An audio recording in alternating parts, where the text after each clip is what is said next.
I'd say the biggest thing that I've probably changed is the length of sessions.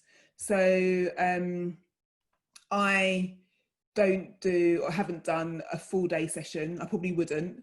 It would be broken up over a period of time. That's how all of the workshops that I've been running have been adapted. That's probably the biggest thing. So looking at timings, and that, I think that affords actually a lot of opportunities that you wouldn't have had in an in real life workshop as well. Just time for people to digest stuff in between. I mean, there's a little bit of justice. I mean, I'm not necessarily new to facilitating remote workshops. I can't say it was a thing for me, and I wouldn't say that I'm an expert either. But the transition felt quite natural because when I think about running a workshop, I always place a lot of emphasis on the prep.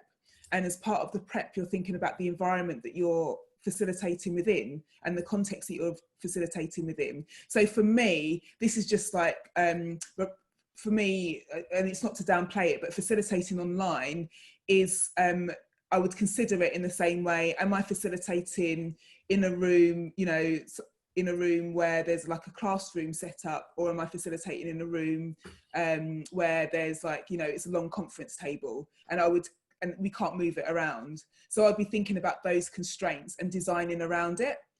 So again, I don't see them as see it as a barrier or a problem. It's just like, well, this is it. What do I know about that situation? And therefore, how do I adapt and design my workshop to fit that environment and that context?